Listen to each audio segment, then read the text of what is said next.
The bathroom light felt too bright, too harsh, as I watched her. My hands were clammy, folded together on the cool porcelain of the sink, a nervous habit I developed over the last few years. We'd been trying for a baby for what felt like an eternity. Every month was a roller coaster of hope and crushing disappointment. My wife, the woman I loved more than life itself, had been so brave, enduring countless appointments, invasive procedures, and the emotional toll that came with each negative result. I held her hand tightly through it all, whispering reassurances, promising that we would get there, that our dream would come true. She stood in front of the small, white stick, her eyes closed, a silent prayer on her lips. The silence in the room was deafening, broken only by the hum of the exhaust fan and the frantic beating of my own heart. I tried to breathe deeply, to stay calm, but it felt impossible. This was it. This was the moment we'd been waiting for, hoping for, struggling for. The weight of years of trying settled on my shoulders, pressing down with an almost physical force. Then slowly, she opened her eyes. A gasp escaped her lips, a sound I couldn't quite decipher. Was it relief? Shock? I held my breath, my gaze fixed on the stick in her hand. Two distinct pink lines. Positive, it was positive. A wave of pure, unadulterated joy washed over me, so powerful it made my knees weak. Tears welled up in my eyes, blurring my vision. I looked at her, her face radiant, a smile breaking through the emotion. She met my gaze, and the same overwhelming happiness was reflected in her eyes. This was everything we had wished for. This was the beginning of our family. I pulled her into my arms, burying my face in her hair, inhaling the familiar scent of her shampoo. "We did it," I choked out, my voice thick with emotion. "We actually did it." She clung to me, tears of happiness streaming down her face. "I can't believe it," she whispered, her voice trembling. "After all this time." We stood there for a long time, just holding each other, letting the reality of it sink in. The years of trying, the heartache, the uncertainty, all of it faded into insignificance in the face of this miraculous news. This little life growing inside her was a testament to our love, our perseverance. It was a miracle that had finally arrived. I imagined our future, sleepless nights, tiny shoes, laughter filling our home. I envisioned our child's first steps, their first words, their first day of school. My best friend Mark was there too in my mind. He was always there. He'd been my rock through this entire journey, listening patiently to my hopes and fears, always ready with a word of encouragement. He was thrilled for us, he'd said, so genuinely happy. I couldn't wait to tell him. He deserved to share in our happiness, our victory. As the initial euphoria subsided, a calmer, deeper sense of peace settled over me. The world felt brighter, more hopeful. The future, once a hazy landscape of yearning, now shimmered with promise. I looked at my wife, her hand resting protectively on her still flat stomach, and felt a love so profound it almost hurt. This was just the beginning. The drive home from the clinic that day was filled with a joyous playlist, shared glances, and countless whispered conversations planning for this new chapter. We talked about names, nursery colors, and how we'd announce the news to our families. Every street we passed seemed to hold a new significance, a marker in the unfolding story of our lives. Even ordinary things like the cashier at the grocery store felt imbued with a special meaning, as if the universe itself was smiling down on us. I felt like the luckiest man alive. This was the life I'd always dreamed of, and it was finally here. But even in those first blissful moments, a tiny, almost imperceptible seed of unease was planted. A subtle shift in her demeanor that I, blinded by my own joy, initially overlooked. It was a fleeting hesitation, a look that passed too quickly in her eyes, a slight tension in her shoulders that I wrongly attributed to the overwhelming emotions of the day. I chalked it up to the magnitude of the news, the sheer suddenness of our dream coming true. Who wouldn't be overwhelmed after all? It was a lot to process. I reassured myself that everything was perfect, absolutely perfect. As we settled into bed that night, she turned to me, her expression soft. "I love you," she murmured, tracing circles on my chest. "More than anything." I pulled her closer, her words a balm to my soul, confirming the deep connection we shared. It was a love story we were living, a perfect beginning to our forever. Then came the almost imperceptible pause before she continued. "I'm so happy. This is going to change everything." The word everything hung in the air for a moment, carrying a weight I couldn't yet comprehend. I simply nodded, my heart too full to question it. This was a good change, a wonderful change. Our lives were finally falling into place. Everything was going to be better than we ever imagined. It was just the start of our beautiful new adventure.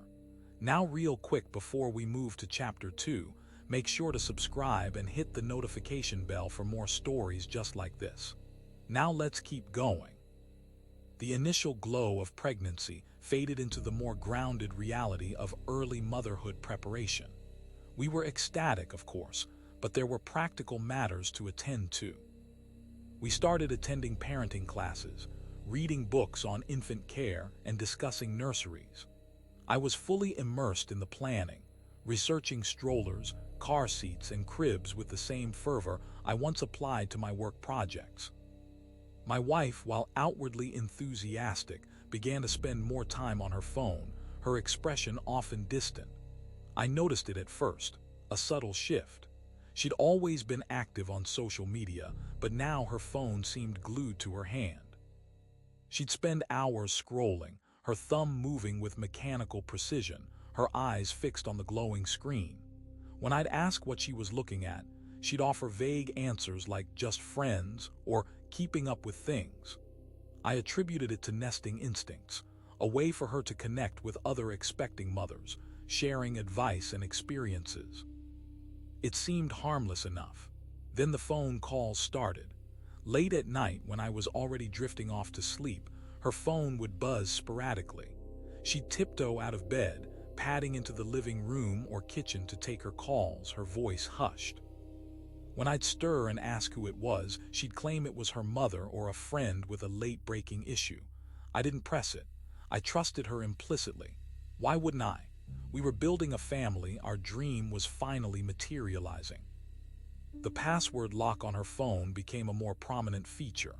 Previously, it had been something I never paid attention to, but now, whenever she put it down, she made a point of securing it. A quick tap of her thumb, and the screen would go dark, inaccessible. If I ever needed to borrow it to check a quick fact or make a call, she'd hand it over, but always with a slight hesitation, a momentary tightening around her eyes. It was a tiny detail, easily dismissed, but it lodged itself in the back of my mind. I remember one evening, we were watching a movie. She was curled up on the couch beside me, her phone resting on her lap. Suddenly, it buzzed insistently. She flinched, grabbing it quickly and turning away slightly. A faint smile played on her lips as she read whatever it was, a smile that felt different. Not the warm, loving smile she usually reserved for me, but something more secret, more intimate. It was a smile meant for someone else. "Who was that?" I asked, my voice casual, trying not to sound too curious. She looked up, her eyes meeting mine for a split second before darting back to the screen. "Oh, just she said, her voice a little too high. "My aunt, asking about the baby shower we're planning." It seemed plausible, but something felt off. The way she answered, the quick dismissal. It was a small thing, easily explained away, but it added another tiny piece to a puzzle I didn't even realize I was assembling. I tried not to dwell on it, pushing the uncomfortable thoughts away. The late nights became more frequent. Sometimes I'd wake up to find her still awake, the faint blue light of her phone illuminating her face in the darkness of our bedroom.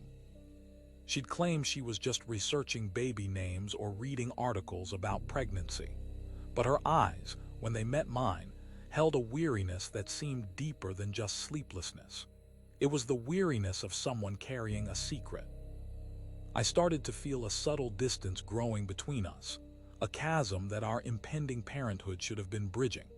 When I tried to initiate conversations about our future, about our baby, she'd often steer the topic back to practicalities or seem distracted, her gaze drifting to her phone. It was as if a part of her mind, a significant part, was somewhere else, engaged in conversations I wasn't privy to. The ease and intimacy we'd always shared began to feel strained. We'd sit in silence, not the comfortable silence of two people deeply connected, but the awkward silence of strangers. I missed the spontaneous conversations, the shared laughter, the way we used to finish each other's sentences. I started to wonder if I was imagining things, if the stress of pregnancy was affecting me more than I realized, making me overly sensitive. I wanted so desperately for everything to be perfect, to maintain the illusion of our flawless new beginning. One night she was out with her friends. She mentioned it casually, a girls' night out to celebrate a mutual friend's birthday. I told her to have fun, that I'd be here, getting some much-needed rest. As I lay in bed, the apartment eerily quiet without her presence, I felt a pang of loneliness. I picked up my own phone, scrolling through old photos, remembering happier times. And then a notification popped up on her tablet which she'd left charging on the nightstand. A message preview from Mark, my best friend. My heart skipped a beat. It was unusual for their messages to be so casual on a shared device, especially given the context of our pregnancy. What could Mark possibly be texting her that required such discretion? The preview was brief, just a few words, but it sent a shiver down my spine. Can't wait for our future. This baby is just the beginning. The words hung in the air, chilling me to the bone. Our future, this baby, just the beginning. What future? What did he mean, just the beginning? A million questions flooded my mind, each one more unsettling than the last. I stared at the tablet, the glowing text a beacon of doubt in the darkness. The tablet screen glowed, Mark's words a stark, brutal message etched onto my happy world. Can't wait for our future. This baby is just the beginning. The air in the bedroom turned glacial. My breath hitched, my mind struggling to process such a juxtaposition of joy and dread. Mark, my best friend, the man who'd celebrated our pregnancy news with tears in his eyes, talking about our future with my wife. And this baby as just the beginning. It made no rational sense. I picked up the tablet, my hand trembling so violently I almost dropped it. My thumb hovered over the message notification, a digital portal to a truth I instinctively knew would shatter me. I had to know. Every fiber of my being screamed for an answer, even if that answer was something I couldn't possibly bear. My finger tapped, unlocking the familiar messaging app. The conversation unfolded like a nightmare. It wasn't just one message. It was a cascade of them, spanning weeks, months even. Messages of longing, of shared secrets, of plans meticulously laid out behind my back. The words pulsed with an intensity that burned my eyes. There were references to stolen moments, to whispered promises, to a clandestine romance blooming in the very soil of my own life. Then I saw them. Explicit details, raw and unfiltered, detailing intimate encounters. He thinks this is all about us getting pregnant. He's such a fool, one message read, sent from her account to Mark's. My wife. My wife had written that, about me, about our painstakingly achieved pregnancy. The words were like physical blows, each one landing with a sickening thud. I scrolled further, my stomach churning. The messages weren't just about their affair, they were about me. Mockery, cruelty. He's so thrilled about the baby, another message from her said.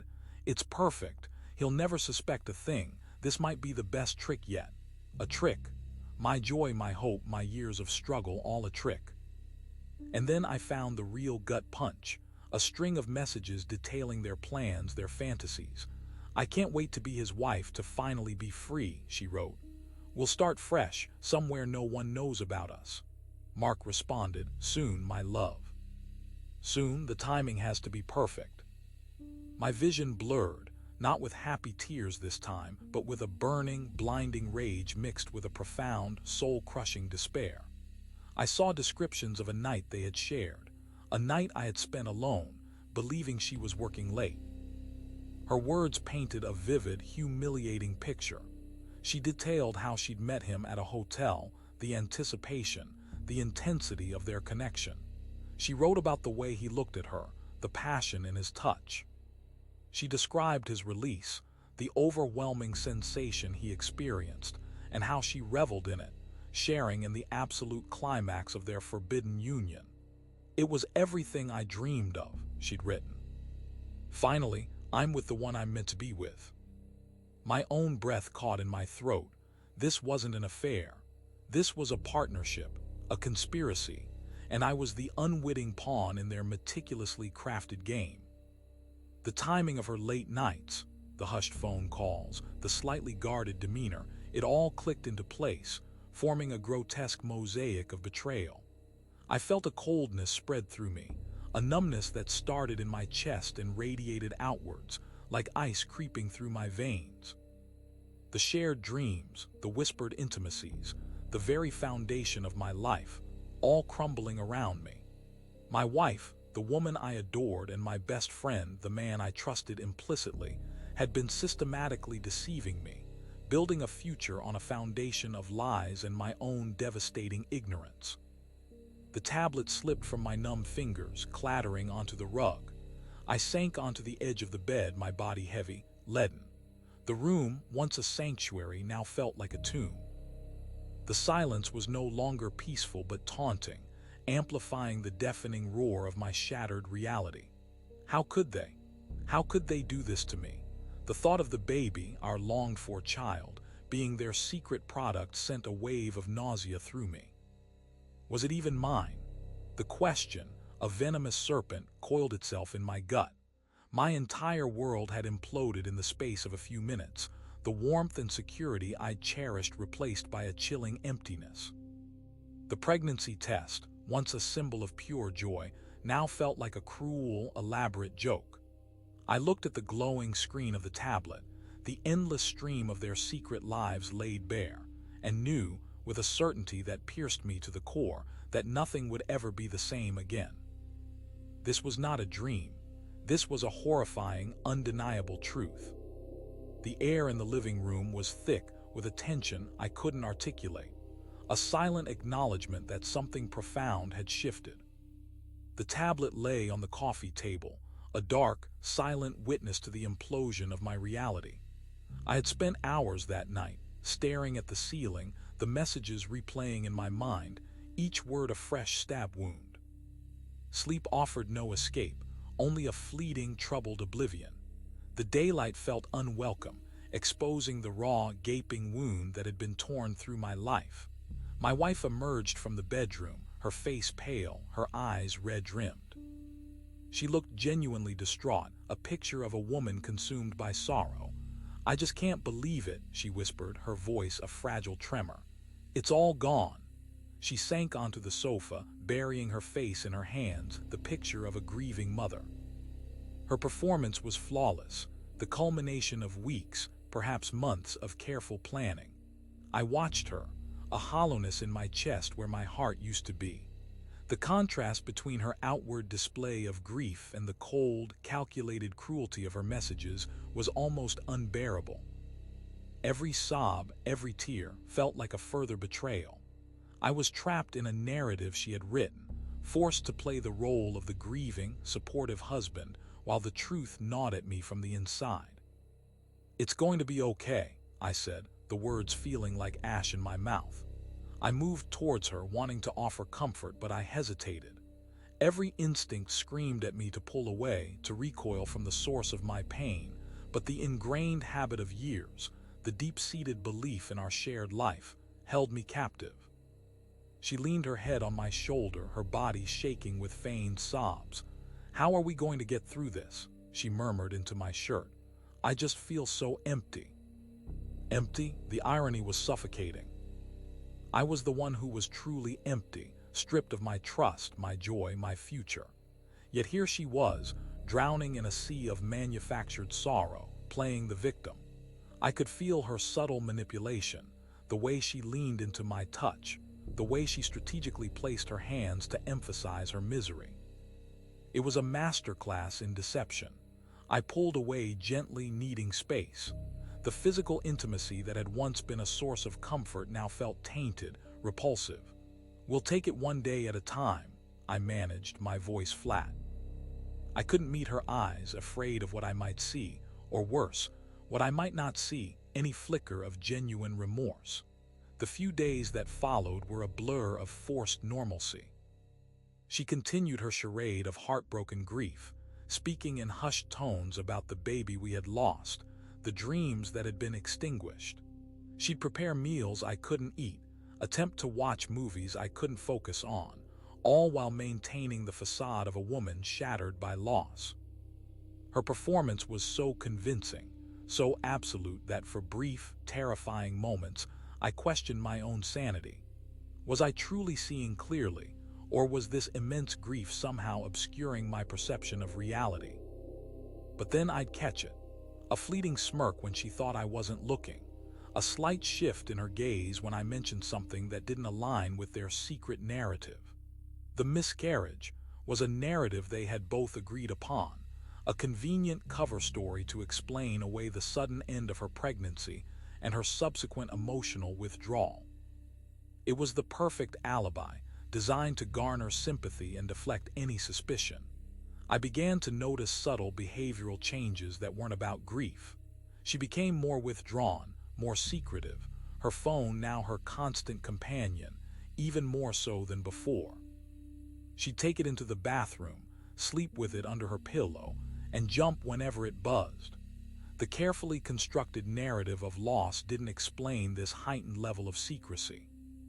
It only made sense if she was communicating with the person who was truly the father of the child she had supposedly lost. The sheer audacity of it all began to fuel a cold, hard anger within me. They had not only betrayed me with their affair, but had also weaponized my desire for a child, using a fake miscarriage to solidify their deception. The grief she displayed wasn't just an act. It was a calculated move in their ongoing game, a way to gain my sympathy and ensure my continued blindness. I started to detach, to build an emotional fortress around myself. Her tears, her sorrowful pronouncements, they bounced off me now, unable to penetrate the hardened shell I was constructing. I still played my part, offering platitudes and a semblance of support, but inside I was planning. Planning an exit, a reckoning. The grief was hers to fake, but the pain was mine to bear, and I would not let them inflict it on me further. The silence between us grew, punctuated only by her performative sighs and the occasional, "I just miss the baby so much." Each word was a carefully placed stone in the wall she was building between us, a wall of lies designed to keep me out. I was no longer looking for comfort from her. I was looking for answers, and I was starting to ask them, not to her, but to myself, digging deeper into the wreckage of our supposed life together. I knew, with a chilling certainty, that this fabricated grief was just another layer of their elaborate deceit. The days following the devastating discovery were a surreal blend of outward normalcy and internal chaos. I played the part of the grieving husband with a chilling precision, my emotions a carefully guarded secret.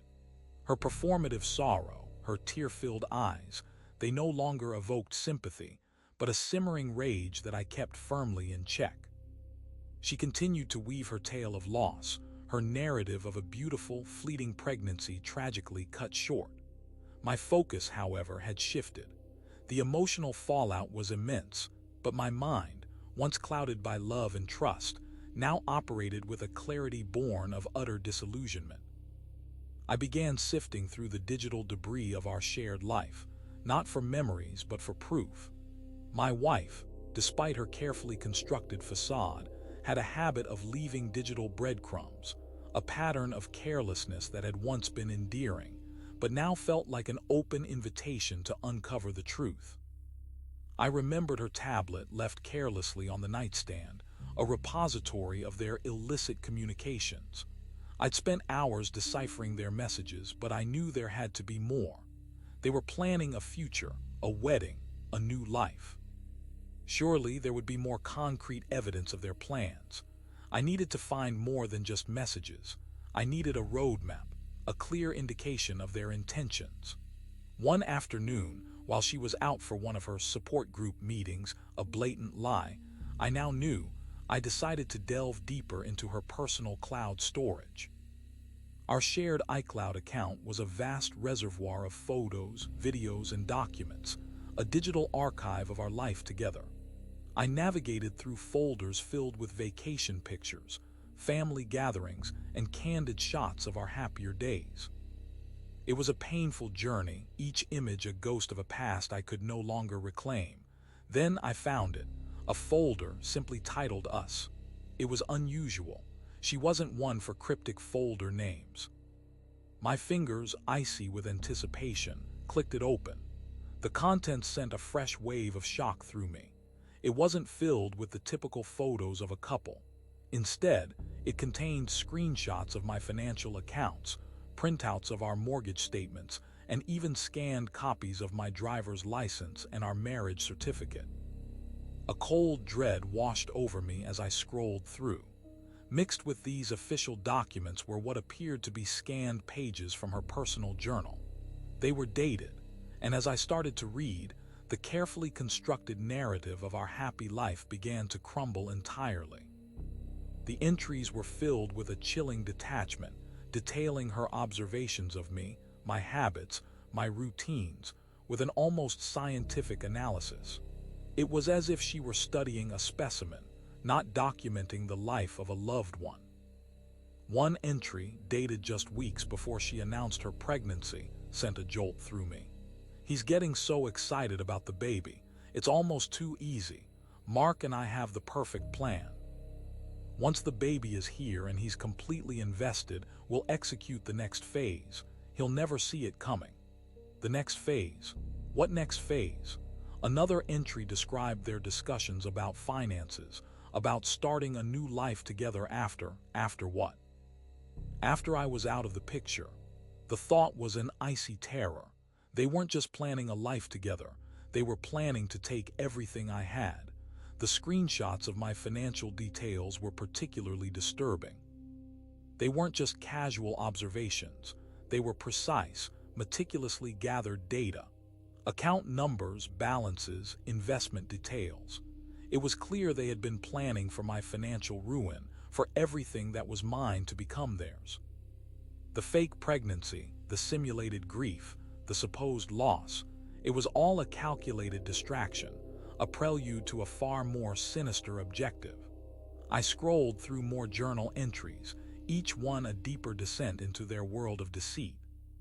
She documented conversations with Mark, charting their progress, their anxieties, and their shared determination to see their plan through. Her words were devoid of any genuine affection for me, any remorse for her actions. It was all about the prize, the future she envisioned with Mark, built on the wreckage of my life. The depth of their betrayal was staggering. It wasn't just infidelity, it was a systematic dismantling of my life, a carefully orchestrated scheme to defraud and dispossess me. The baby, the pregnancy, the miscarriage, they were all tools, expertly wielded to manipulate my emotions and lull me into a false sense of security. I felt like a fool, a naive pawn in their elaborate game, my love and trust exploited for their personal gain. I closed the folder, my hands still shaking, but now with a cold, resolute anger. The grief had transformed into a burning desire for justice. They had stolen my future, my happiness, and my trust. They had planned to steal my very livelihood. I would not let them. I would expose them. I would ensure that their carefully constructed world of lies came crashing down around them, just as mine had. I knew with absolute certainty that my revenge would be as thorough as their betrayal. The weight of the secret I carried felt heavier than any physical burden. I moved through my days like a phantom, a specter haunting my own life. Her performance of grief continued, a constant, irksome reminder of her deceit. She'd schedule appointments with therapists. I suspected Mark was posing as one, or that she was using a fake identity, and spent long hours on her phone, her face illuminated by the screen's cold glow. "Are you sure you don't want to talk about it?" I asked her one evening, my voice carefully neutral. We were sitting in the living room, the silence between us nearly deafening. She was scrolling through photos of our wedding, a wistful, practiced expression on her face. She looked up, her eyes glistening with what I now recognized as expertly manufactured tears. "What is there to talk about?" she replied softly, her voice laced with a sorrow that felt like a performance. "It's just gone, everything we hoped for," she sighed, a theatrical puff of air that did little to convince me. I nodded, playing my part. "I know, it's hard, but we'll get through this together." The words felt grotesque, a betrayal of my own intelligence. She managed a weak smile. "You're such a good man," she said, reaching out to pat my hand. The casual touch, once a comfort, now felt like the brush of a spider. "I don't know what I'd do without you." The irony was a bitter pill to swallow. I knew she was in constant communication with Mark.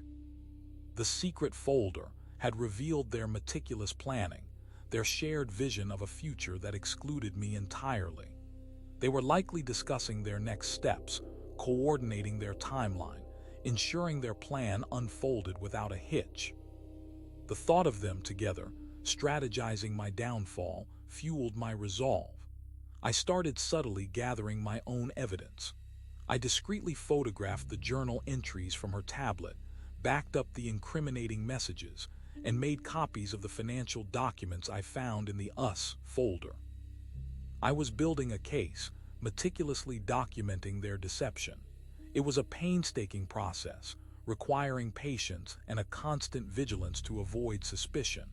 The hardest part was maintaining the facade of our life. We still shared meals, still slept in the same bed, a grotesque pantomime of a marriage. She would sometimes initiate physical affection, tentative touches and soft kisses that felt hollow and devoid of genuine feeling. I endured them, my mind elsewhere, focusing on the prize, the truth, and the retribution that would inevitably follow. One evening, she was unusually agitated. Her phone buzzed incessantly, and she would snatch it up, her brow furrowed, her fingers flying across the screen. "Is everything all right?" I asked, feigning concern. She quickly locked the screen, her eyes darting towards me. "Oh, it's just some family drama," she said, attempting a dismissive wave. "Nothing for you to worry about." The lie was so blatant, so easily seen through, that it almost slipped past me. But then I remembered the messages, their coded language, their frantic exchanges about needing to finalize things. "Family drama," I echoed, my voice a low rumble. "Is it about the wedding?" Her eyes widened slightly, a flicker of panic crossing her face before she quickly masked it. "Wedding? What wedding?" she asked guilelessly. I leaned back in my chair, a small, cold smile touching my lips. "The one you and Mark have been planning," I said. "The one you're so excited about." For a split second her mask slipped, her jaw tightened and her gaze hardened. Then she recovered, forcing a shaky laugh. "What are you talking about?" "That's ridiculous. You must be stressed. You're imagining things." The conversation ended there, but the seed of suspicion had been planted, or perhaps it had found fertile ground. She knew I was onto something. The carefully constructed walls of her deception were beginning to show cracks. The quiet exit was far more complex than I had envisioned. This was evolving. This was moving beyond a simple departure. I went to bed later that night, her silence a palpable presence beside me. I could feel her watching me, trying to gauge my reactions. The air was thick with unspoken accusations and the suffocating weight of our shared secrets. I knew I couldn't continue like this for much longer. The pretense was becoming unbearable, and the anger was simmering just beneath the surface, threatening to erupt. My staged normalcy was a ticking time bomb, and I needed to disarm it before it consumed us both. The wedding was the key, the ultimate date. I just needed to find out when and where. The wedding invitation arrived in the mail on a Tuesday, addressed to both of us. It was a thick, cream-colored envelope, embossed with elegant script. Inside, the details were laid out in stark, unforgiving clarity. The date, the time, the exclusive venue, 6 months from now, in a picturesque vineyard hundreds of miles away. My wife's handwriting, shaky with what I now knew was feigned emotion, was on the RSVP card. She'd marked 2. I held the invitation in my hands, the paper cool against my skin. It felt like a death sentence, a testament to the life they were about to begin, a life built upon my utter destruction. My wife sat across from me at the kitchen table, stirring her coffee, her expression a carefully crafted mask of melancholy. She glanced at the invitation, then back down at her mug. "Well," she began, her voice soft and laced with manufactured wistfulness, "there it is, the beginning of my new life." She managed a weak, trembling smile that didn't reach her eyes. "I suppose we should RSVP." I looked at her, a cold detachment settling over me. She expected me to offer my condolences, to express my sorrow over the cruel twist of fate that was forcing her to marry the man who had stolen her supposed child. She expected me to be the supportive, heartbroken husband watching his wife move on. She didn't expect me. "No," I said, my voice quiet but firm. She looked up, a flicker of surprise in her eyes. "No." "What do you mean, no?" "I mean no," I repeated, my gaze steady. "I won't be RSVPing, and you won't be either." Her brow furrowed. "What are you saying? I don't understand." There was a subtle tremor in her voice, a hint of genuine unease peeking through the practiced sorrow. "I'm saying you're going," I stated, my voice devoid of emotion. "And you're going alone. As for me, I'll be there, but not as your husband." A shadow crossed her face. The feigned grief was replaced by a look of dawning comprehension, a raw, unadulterated fear. "You can't," she whispered, her voice barely audible. "You can't do that." "Can't I?" I countered, leaning forward. The carefully constructed walls between us were finally crumbling. "You both planned this, didn't you? Your future, the wedding. The life you were going to build. And I was supposed to just disappear, heartbroken and oblivious." She opened her mouth to speak, but no sound came out. Her eyes darted around the room, searching for an escape route, a way to salvage this crumbling charade. "I found everything," I continued, my voice growing colder. "The messages, the journal, the financial plans, everything." Her face turned ashen. The mask of sorrow finally shattered, revealing the panicked, calculating woman beneath. She stood abruptly, knocking her chair back. "You don't know what you're talking about," she stammered, her voice high-pitched and unsteady. You're upset about the miscarriage. You're not thinking clearly." "Oh, I'm thinking clearer than I ever have," I assured her. "And I've made my decision. I'm not letting you marry him, not with my blessing, not with my presence as your grieving husband." I stood up, picking up the invitation. "This isn't an RSVP for 2. It's my ticket. My ticket to witness the unraveling of your entire carefully constructed life." I walked towards the door, leaving her standing there, frozen in a tableau of pure panic. As I reached the hallway, I turned back. "Don't bother packing a bag for me," I called out, my voice chillingly calm. "I'll make my own arrangements. This is the last time you'll be making any decisions for me." The sheer audacity of my words, the complete subversion of her expected grief, had clearly stunned her. She was trapped in her own web of deceit, and I was about to pull the thread. The wedding was an opportunity, a public stage for a private reckoning. I would not be a guest. I would be the uninvited, yet expected, disaster they had so carefully planned to avoid. The flight to the wedding was a journey into the eye of a storm I myself had created. I'd booked a discreet airbnb near the venue, a small, rustic cottage that offered the perfect vantage point.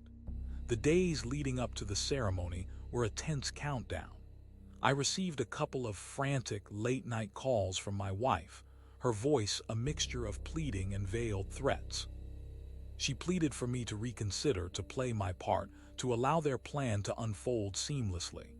Then, her tone sharpened, hinting at consequences if I dared to disrupt their carefully orchestrated happiness. I didn't answer. I let the calls go to voicemail, each one a testament to her desperation.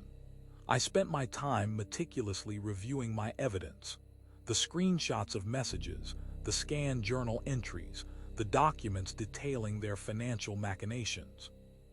I had them all organized on a secure flash drive, ready for deployment. My plan wasn't about subtle hints or emotional manipulation. It was about total, undeniable exposure. I wanted them to lose everything, just as they had tried to make me lose everything. The wedding day dawned bright and sunny, a stark contrast to the darkness I felt brewing within me. The vineyard buzzed with activity, guests arriving in their finest attire, a symphony of polite chatter and clinking glasses. I watched from a distance, a solitary figure cloaked in a quiet fury, a stranger at the celebration of my own demise. My wife had hired a car service, I saw, and she arrived looking radiant, a picture of bridal bliss. She was wearing a stunning white gown, tears of fabricated joy streaming down her face as she walked down the aisle. I saw Mark waiting at the altar, his expression a mixture of relief and smug satisfaction. He looked every inch the triumphant groom, his eyes locked on the woman who was about to become his wife, my wife. The officiant began to speak, his voice booming through the picturesque setting.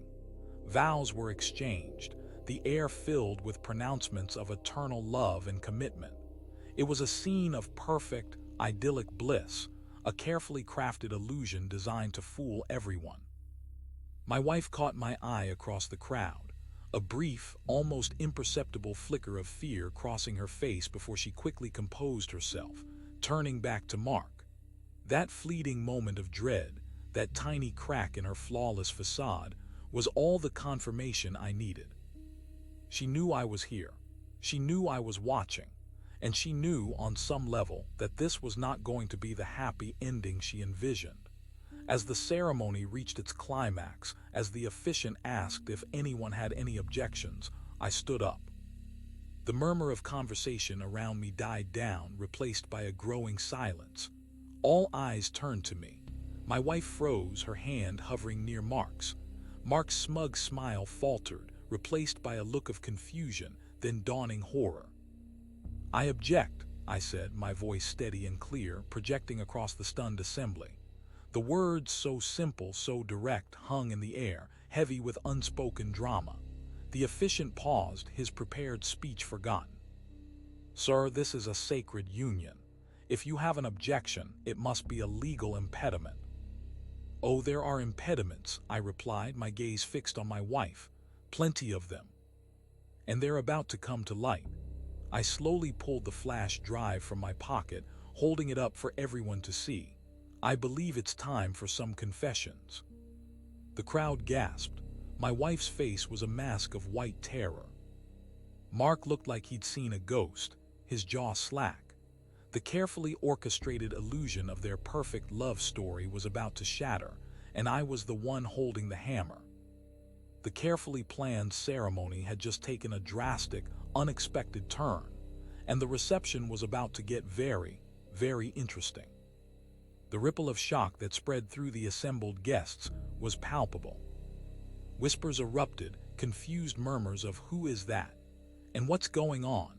My wife stood at the altar, her bridal veil doing little to hide the stark terror etched onto her face. Mark beside her, his earlier smugness replaced by a look of utter disbelief, resembled a cornered animal. The officiant, clearly flustered, stammered, "Sir, I must ask." "No, you must not," I interrupted, my voice cutting through the rising din. I walked forward, not towards the altar, but towards the microphone stand that had been reserved for the vows. The crowd parted for me, a mixture of morbid curiosity and bewildered anticipation. My wife's father, a man I'd barely met but who had seemed to approve of me, glowered from his seat. Her mother clutched her chest, her face a picture of shocked confusion. I reached the microphone, the cool metal a reassuring weight in my hand. I looked out at the sea of faces, their expressions ranging from confusion to outright alarm. Then, my gaze settled on my wife. Her eyes were wide, pleading, a silent, desperate plea for me to stop. But it was too late. The wheels of justice, however delayed, were finally in motion. "My name is not important to most of you," I began, my voice amplified, resonating through the suddenly silent vineyard. "But to the woman standing before you, and to her new husband it should be. I am the husband of the woman you are about to marry. Or rather, I was her husband." A collective gasp swept through the crowd. My wife's hand flew to her mouth, stifling a choked sob. Mark stood rigid, his face a mask of horrified denial. "For years," I continued, my voice growing stronger, steadier, "we struggled to have a child. We endured heartbreak, countless doctor's visits, and emotional lows that tested every fiber of our being. And finally, after years of trying, she was pregnant. Our dream was coming true."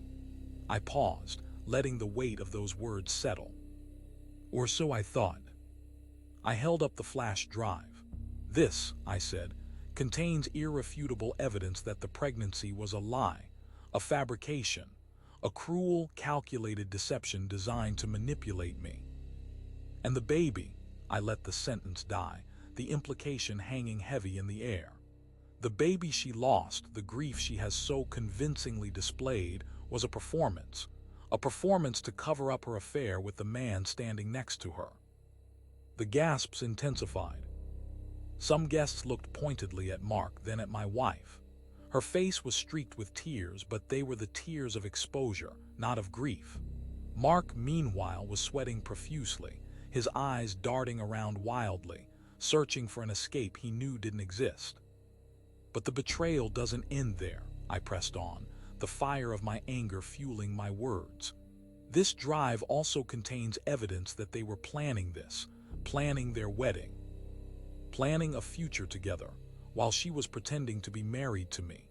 They meticulously detailed their plans to take everything I have, my finances, my assets, my life, and build their own from the ashes of my destruction." I met my wife's terrified gaze. She told me she was happy about the baby. She told me she loved me. All lies, all a carefully orchestrated performance designed to keep me docile and unsuspecting. I looked at Mark. "And you, my so-called best friend. You stood by, celebrated our joy, and then conspired with her to ruin me. You are both monsters." The crowd was in an uproar. Family members were confronting each other. Accusations flew. My wife's mother screamed at her daughter and Mark. My wife's father looked utterly stunned, his face a mask of mortification. Mark, realizing his carefully constructed world was collapsing, began to back away from the altar. "This whole wedding," I declared, my voice ringing with finality, "is a fraud. Their union is built on deceit, on theft, and on the destruction of an innocent man. I hope you all see them for what they truly are." I ejected the flash drive, tossing it onto the altar for all to see. "The evidence is there. Judge for yourselves." I turned and walked away, leaving behind a scene of utter pandemonium, the echoes of shattered illusions and ruined lives fading behind me. The chaos I unleashed at the altar was far more profound than I could have imagined. The carefully curated image of this idyllic vineyard wedding imploded in a spectacular fashion. As I walked away, the sounds of shouting, crying, and stunned disbelief followed me. I didn't look back. I couldn't. The sight of my wife, stripped bare of her pretense, facing the fury of her own family, was a grim satisfaction that churned in my gut. I made my way back to my borrowed cottage, the adrenaline of the confrontation slowly giving way to a deep, bone-weary exhaustion. I knew the fallout would be immense, but the immediate aftermath was theirs to navigate. I had delivered my message, loud and clear. Now I had to deal with the lingering effects of the betrayal. Within hours, my phone began to buzz relentlessly. Calls and texts flooded in from friends, family, and even distant acquaintances, all wanting to know what had happened. Some were supportive, having witnessed the scene from afar and sensing the injustice. Others were confused, demanding explanations for the public spectacle. I ignored most of them. I wasn't ready to articulate the full horror of it all. Not yet. Then a different kind of message arrived. It wasn't a call or a text, but an email. The sender was unknown, the subject line cryptic, a different perspective. Intrigued and perhaps wanting some external validation of my actions, I opened it. The email was brief. It contained a single link to a private, password-protected online folder. Suspicion warred with curiosity. I typed in a generic password, the kind my wife might have used if she were being careless, something simple like our future. It didn't work. I tried new life. Still no. Then I remembered something from her journal, an obscure reference to a childhood nickname she had for Mark, a name she'd only used in their most intimate messages, a term of endearment that seemed utterly out of place in their public personas. I typed it in. Access granted. The folder contained a collection of documents and media files that made the messages on her tablet seem like child's play. There were financial statements detailing accounts I never knew existed hidden offshore. There were scanned copies of legal documents, powers of attorney and wills, all drafted in her name, all pertaining to assets I believed were jointly owned or solely mine. It was a chilling testament to the depth of her planning. But the most disturbing content was a series of video files. I hesitated before clicking on the first one. The subject line read, "Testing the waters." It was short, grainy footage, clearly filmed with a hidden camera in our home. It showed me, oblivious, going about my daily life, making coffee, reading the paper, talking on the phone.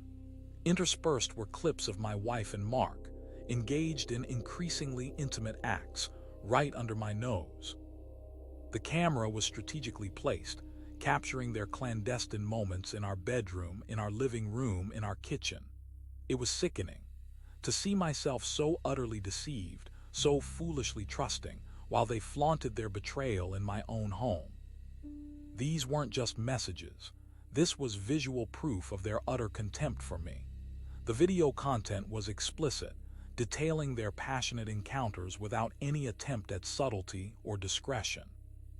It was clear they had been filming these moments, perhaps for their own perverse pleasure, or perhaps as a twisted trophy. Another folder was labeled Public Relations.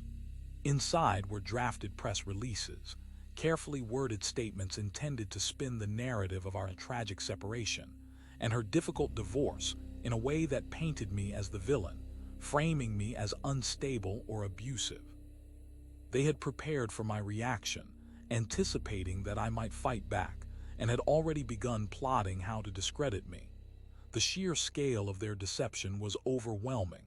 This wasn't just a simple affair. It was a calculated scheme for financial gain, masked by a manufactured tragedy.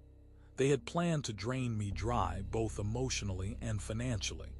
The fake pregnancy, the staged miscarriage, the wedding itself, it was all part of a predatory strategy.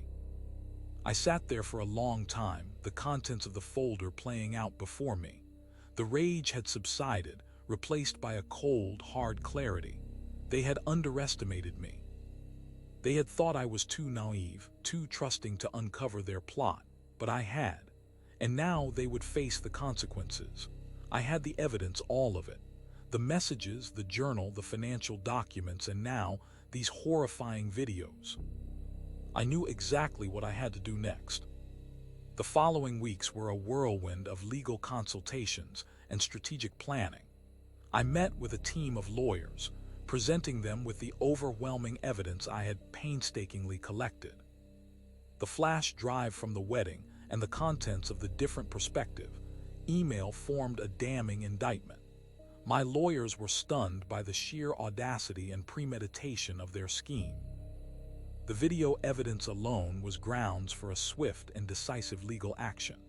The focus shifted from emotional devastation to reclaiming what was mine. The financial documents my wife had squirreled away revealed a complex web of offshore accounts and shell corporations designed to hide her illicit gains and shield them from any legal claim. It was clear that her miscarriage was also intended to buy her more time, allowing her to solidify her new life and assets before the inevitable fallout. The lawyers acted swiftly. Injunctions were filed, freezing all assets that my wife and Mark had attempted to abscond with or hide. The video evidence, particularly the footage filmed within our shared home, was presented as undeniable proof of infidelity and a breach of trust that negated any claim she might have had to shared marital property. The legal system, usually a slow-moving beast, was galvanized by the sheer volume and explicitness of the evidence.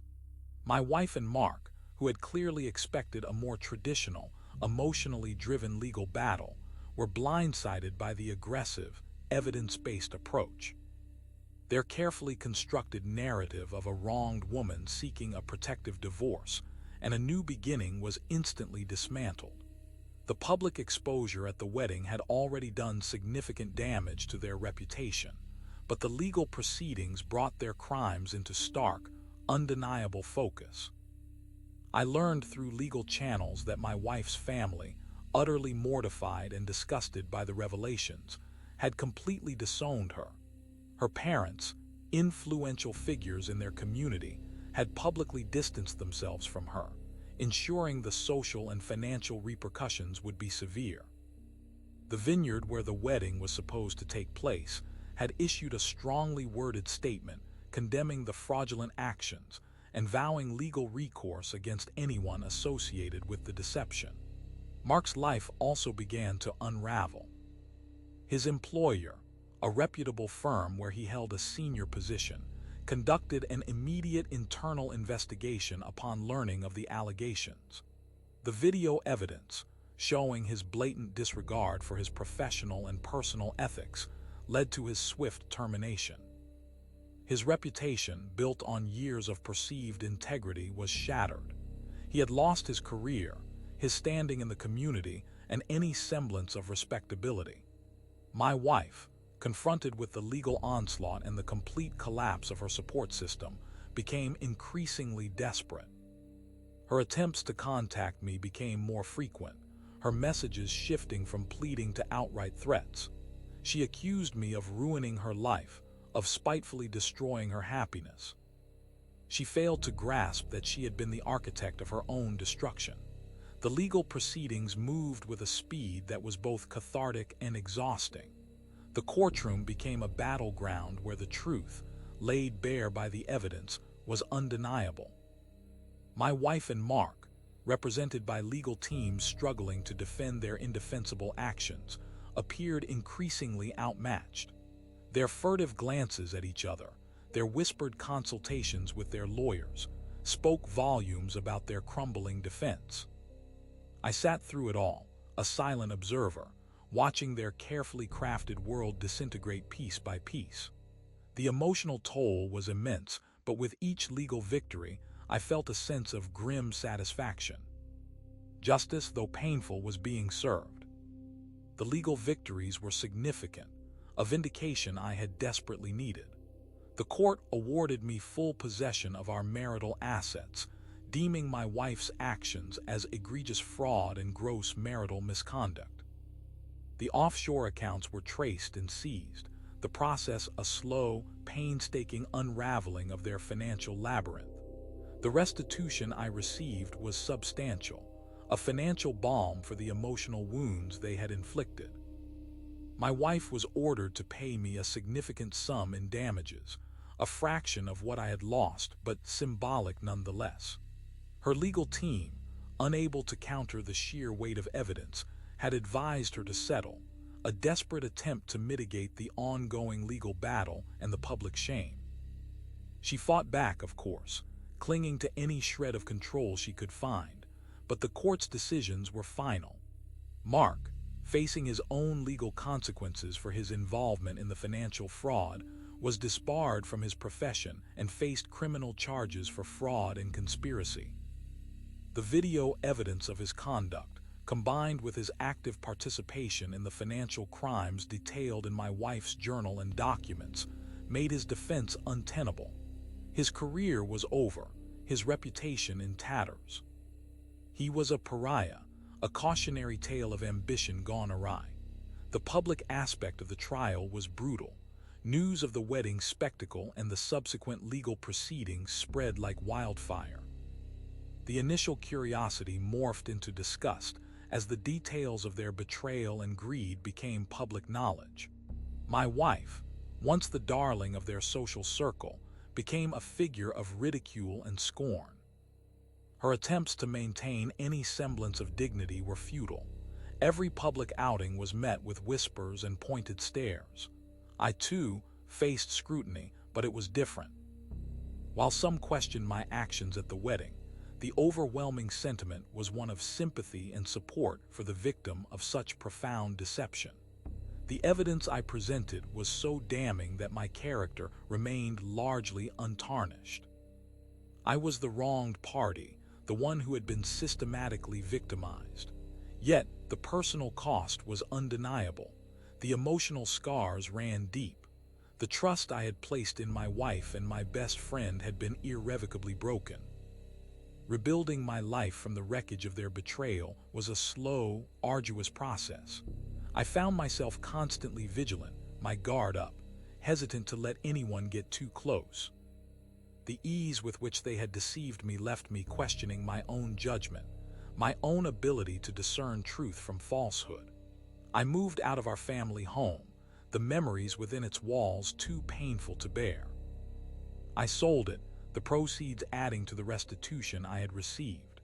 A fresh start was essential, a physical and emotional severing from the life that had been so thoroughly poisoned. I found a new place, smaller, more minimalist, a reflection of the stripped-down reality I was now inhabiting. The legal battles eventually concluded, the judgments finalized, but the psychological fallout lingered. There were days when the weight of it all threatened to crush me, when the memories of their intimate betrayals played on an endless loop in my mind. I sought therapy, working through the trauma, the anger, and the profound sense of loss. It was a necessary step in my healing, a way to process the immense pain and begin to move forward. My wife and Mark had faced their reckoning. They had lost their wealth, their reputations, and any chance of the future they had so ruthlessly plotted. The justice system had served its purpose, but the scars of betrayal were a permanent reminder of the life they had tried to steal, and the truth that had ultimately saved me. The world they built on lies had crumbled, and I was left to pick up the pieces of my own. The legal battles were over, the financial settlements finalized, and the public spectacle had begun to fade. I had retrieved what was legally mine, but the emotional residue of the betrayal remained. It was a subtle, persistent ache, a phantom limb of trust that throbbed at unexpected moments. I found myself drawn to the remaining artifacts of my past life, not out of nostalgia, but out of a need to understand the full scope of the deception. One evening, while packing away some remaining boxes from our shared apartment, I found it. A small, leather-bound journal tucked away in the back of a bookshelf. It wasn't hers. It was mine. I remembered buying it years ago, full of resolutions and plans for the future, aspirations that now felt like cruel ironies. But as I picked it up, a folded piece of paper slipped out from between the pages. It was a handwritten note, on creamy stationery that was eerily familiar. My hands trembled as I unfolded it. The handwriting was my wife's, but the tone was different from her usual elegant script. It was rushed, almost frantic. The date at the top was only a few weeks before she announced her pregnancy. "Mark," it began, "I think we need to be more careful. He's getting suspicious. The way he looks at me sometimes, it's like he knows. I almost told him everything today. I'm so scared. but I'm also more determined than ever. This is our chance. We can't mess this up. The money is key. We need to make sure he doesn't suspect anything about the offshore accounts. And the baby is our ace in the hole. If he suspects anything, we use that. We make him think he's going crazy. We make him doubt himself. We have to be strong for us. My blood ran cold. This wasn't a message of love or longing. It was a masterclass in manipulation. They had been aware of my suspicions, even before I had concrete proof. They had actively discussed strategies for gaslighting me, for making me doubt my own sanity. The baby was not an anticipated joy. It was a weapon, a tool to wield against me. I flipped through the rest of the journal, finding more notes tucked within its pages. Most were mundane, my own thoughts and reflections from years past. But interspersed were more of her writings, dating back much further than I had initially realized. These weren't formal journal entries, but rather fragmented thoughts, scribbled during moments of quiet, likely left behind when she thought I wasn't looking or had cleared out her own belongings. One set of notes, dated nearly 2 years prior to her announcement of pregnancy, detailed her growing dissatisfaction with our boring life and her burgeoning fascination with Mark's wealth and status. She wrote about feeling trapped, about yearning for a life of luxury she couldn't attain with me. There were even casual mentions of testing the limits, of seeing how much he would tolerate. It painted a chilling picture, a woman meticulously planning her escape and her ultimate conquest for years. The entire pregnancy and its supposed loss were not a spontaneous act of deceit, but the final, calculated phase of a long-term strategy. She had been planning to leave me, to take what she could, and to start a new life with Mark for a very long time. The emotional impact of these notes was profound. It shattered any lingering illusions I had about our marriage. This wasn't a sudden betrayal. It was a slow, deliberate erosion of trust, a long-term con. The depth of her premeditation was staggering. She had played me like a fiddle, manipulating my love and desire for a family to facilitate her own selfish agenda. I sat there for a long time, the journal open in my lap, the fragmented notes scattered around me. The pieces of the puzzle were finally, fully in place. The betrayal wasn't just about infidelity. It was about a complete and utter disregard for my feelings, my life, and my well-being. She had looked me in the eye, feigned joy, feigned grief, and all the while had been planning my downfall. This journal, this collection of her innermost thoughts and plans, was more damning than any message or financial document. It was raw, unfiltered evidence of her true nature. The discovery of her secret notes within my journal marked a turning point. It wasn't just about reclaiming what was financially mine. It was about understanding the true extent of her calculated cruelty. Her intention, clearly stated in her own words, was not just to leave me, but to break me, to destroy my perception of reality through gaslighting and manipulation. She had played a long game, and I had been the oblivious pawn in her elaborate scheme. I knew, with a cold certainty, that she wouldn't simply disappear into her new life with Mark. Her personality, as revealed by her own confession, was one of manipulation and control.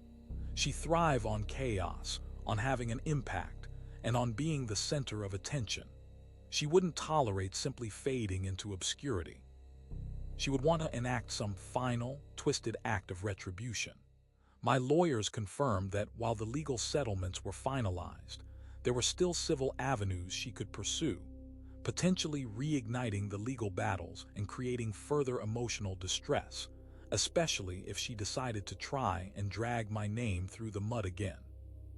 They hinted at the possibility of her trying to spin a narrative of being the victim, of portraying me as vengeful or unstable, using the public's lingering curiosity about the sensational wedding incident to her advantage. I began to notice subtle shifts in the online discourse surrounding the case.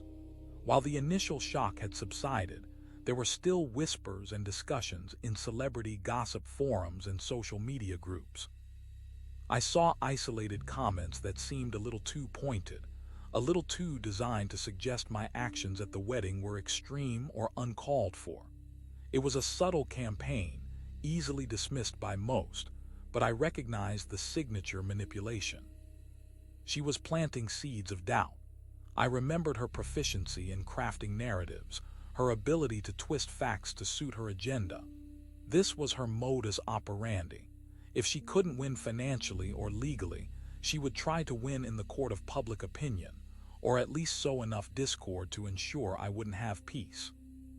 It was a psychological game, and she was its master strategist. She was playing her last, desperate hand. The thought of her trying to salvage some twisted victory, some form of revenge for being caught and having her plans thwarted, fueled my vigilance. I started to monitor online platforms more closely, looking for any echo of her voice, any subtle attempt to rewrite the narrative. It was a grim task, wading through the digital detritus of our shared past, but I felt compelled to do it. I couldn't let her win, not completely. I considered how she might operate. It wouldn't be overt. She wouldn't make direct accusations, not after the legal repercussions. It would be far more insidious. Perhaps carefully worded anonymous posts, hinting at my unstable behavior, citing selective details from our past to paint a picture of me as the aggressor. Or perhaps she would try to manipulate mutual friends, twisting their perceptions, turning them against me. This was her final act, her last attempt to exert control.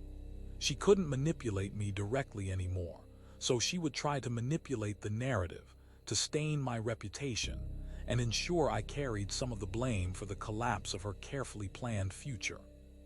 It was a desperate, pathetic attempt to salvage some semblance of victory from the ashes of her own making. I knew I had to be prepared, to anticipate her next move, and to counter it with truth if necessary. The game wasn't quite over yet. The whispers online, the subtle digs, they confirmed my suspicions. She was at it again, laying the groundwork for a new narrative. It wasn't about outright lies or direct attacks, but about insidious insinuation. Carefully crafted posts on obscure forums, anonymous comments on blogs that mentioned the wedding, all subtly suggesting I had perhaps overreacted, that my actions had been disproportionate, that there might be more to the story than I had revealed. It was a classic smear campaign, designed to plant seeds of doubt in the minds of those who weren't fully informed. I knew that engaging directly would only feed her agenda. Direct confrontation would give her the attention she craved and would likely be twisted into further evidence of my supposed instability. I had already presented my evidence, my truth, in the most definitive way possible, through the legal system and at the wedding itself. My word, backed by irrefutable proof, was already out there. However, I also knew that she was capable of escalating, of finding ways to cause further pain. It was her nature.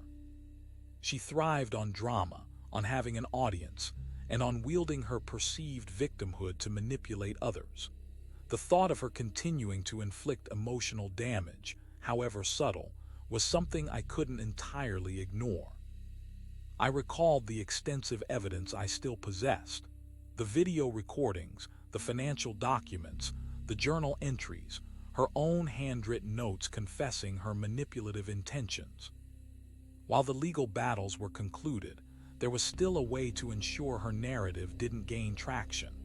It wasn't about revenge in the traditional sense, but about truth enforcement.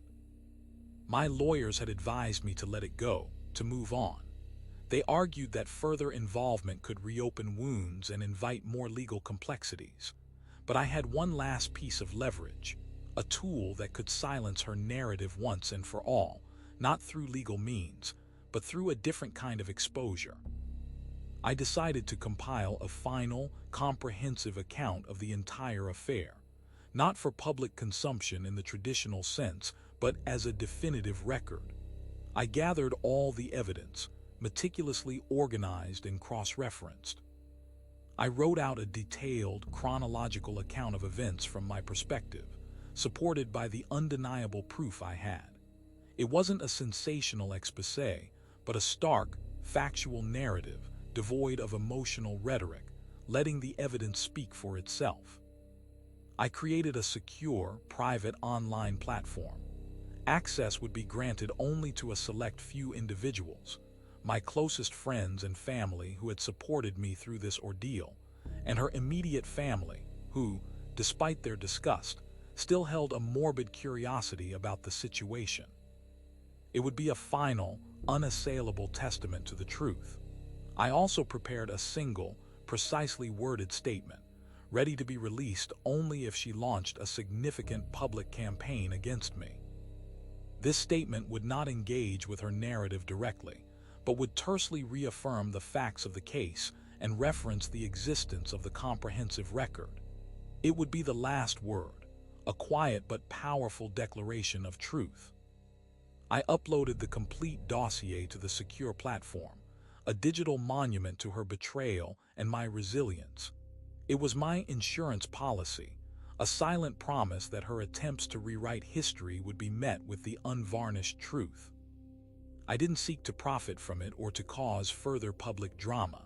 My goal was simple: to ensure that the factual record remained accessible, a final, undeniable testament to what had transpired. Her games were over. I had the last word, not by shouting the loudest, but by meticulously documenting the truth. The quietude that followed the finalization of legal matters was a fragile peace. I had asserted my truth through documented evidence and decisive action, but the emotional echoes of betrayal lingered. The meticulously compiled account of her deceit, stored securely online, served as a silent guardian against any further attempts at narrative manipulation. It was a digital shield, ready to be deployed should the need arise. I found myself in a state of cautious rebuilding. The world, once colored by the rosy tint of trust and shared dreams, now appeared in sharper, more objective hues.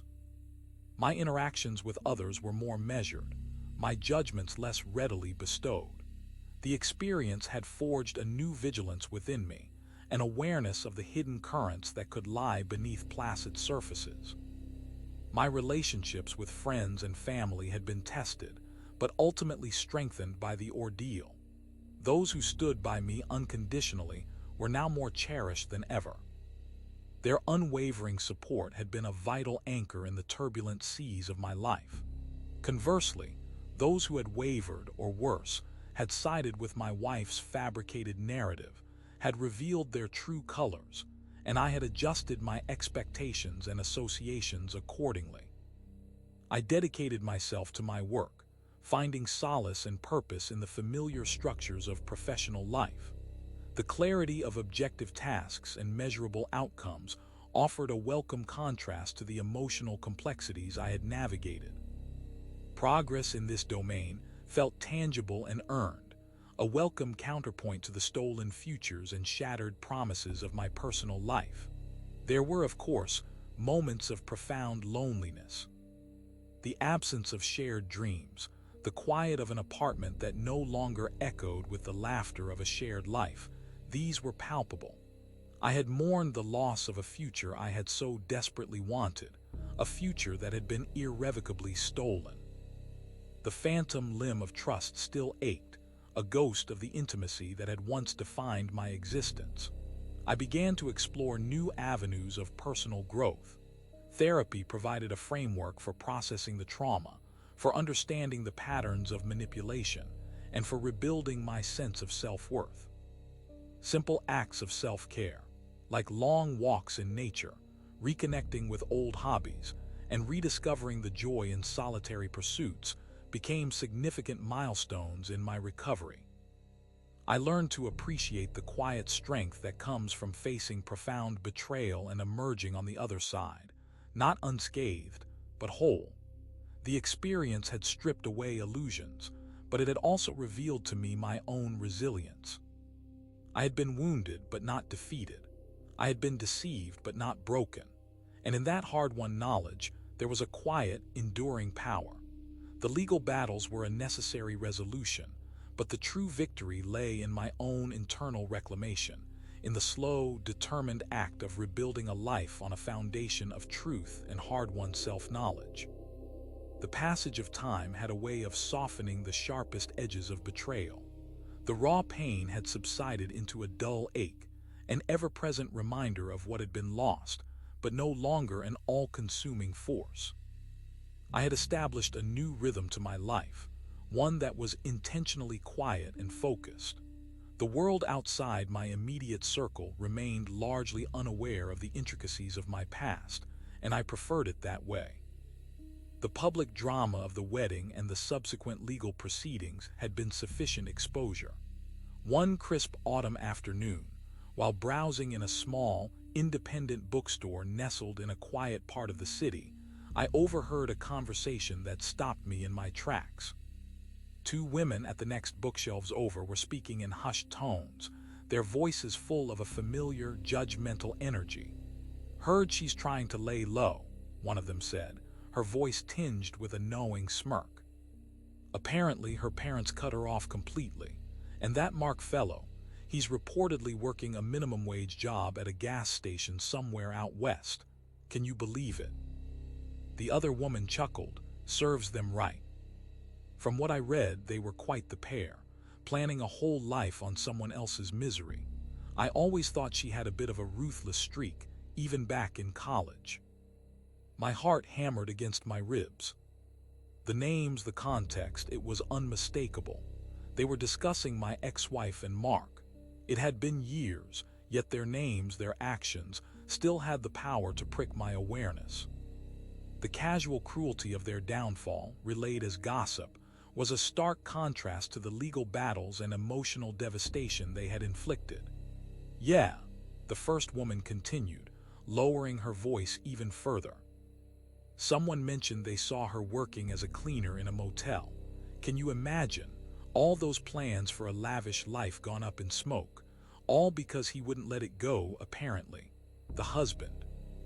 He just wouldn't let them get away with it." A strange sense of detachment washed over me. Hearing about their diminished circumstances, their lives reduced to such mundane struggles after their grand designs, was almost anticlimactic. It wasn't the dramatic downfall I had orchestrated in my mind during the height of my anger, but a quiet, almost pathetic implosion. They hadn't been vanquished. They had simply faded, their ambition collapsing under the weight of their own deceit. I waited a moment longer, listening to their hushed pronouncements, before deliberately turning their pages with a quiet rustle. The bookstore, once a place of serene escape, now felt tinged with the unpleasant echoes of their past actions. I purchased my book, a collection of essays on Stoic philosophy, and walked out into the fading sunlight, a peculiar mix of closure and melancholy settling over me. Their stories, as relayed through third-hand gossip, had reached me. They had indeed faced consequences, not through a dramatic, public spectacle, but through the slow, quiet erosion of their ambitions and their reputations. The financial ruin, the loss of public standing, the disownment by family, it had all compounded to effectively remove them from my sphere of influence. They were no longer a threat, no longer a ghost haunting my present. They were simply footnotes in a painful chapter of my life, fading into obscurity. As I walked down the street, the autumn air sharp and invigorating, I felt a subtle shift. It wasn't the triumph of victory, but the quiet peace of acceptance. Their downfall, mundane as it was, had happened. The narrative they had tried to craft had been subtly countered, not by further action from me, but by the simple, unyielding weight of truth and consequence.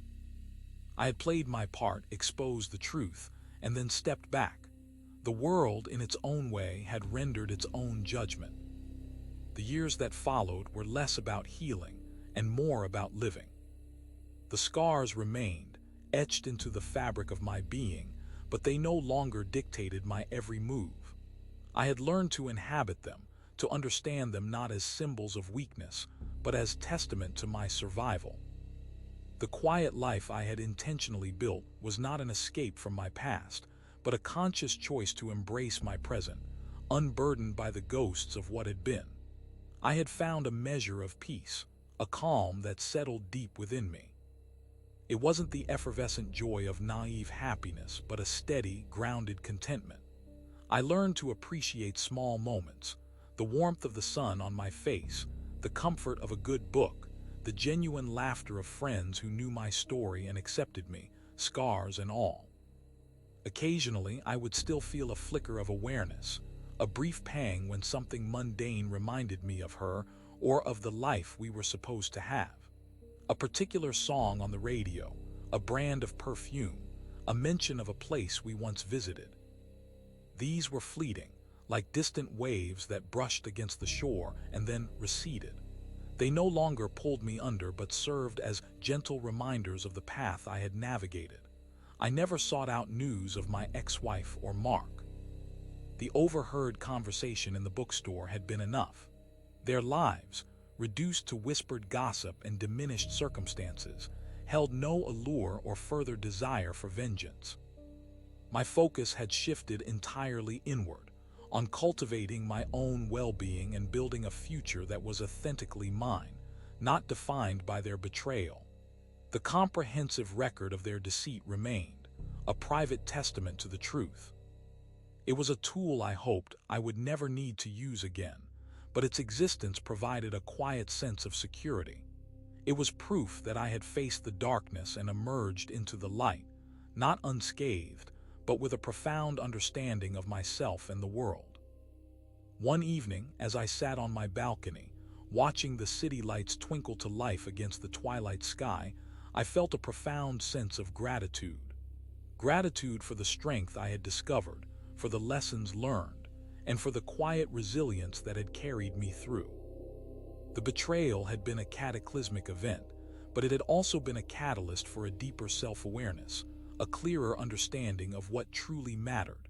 My life was my own now, built on a foundation of hard-won truth. The chapter of deception and heartbreak had closed, not with a dramatic finale, but with the quiet turning of a page. And as I looked out at the unfolding night, I knew that the story that lay ahead, the story of my own making, was one I was finally ready to embrace. It was a story of quiet strength, of enduring peace, and of the profound, unfettered freedom that comes from knowing you have walked through the fire and emerged, not as a victim, but as a survivor. Make sure to subscribe and hit that notification bell so you never miss a new story from us. We'll see you in the next one.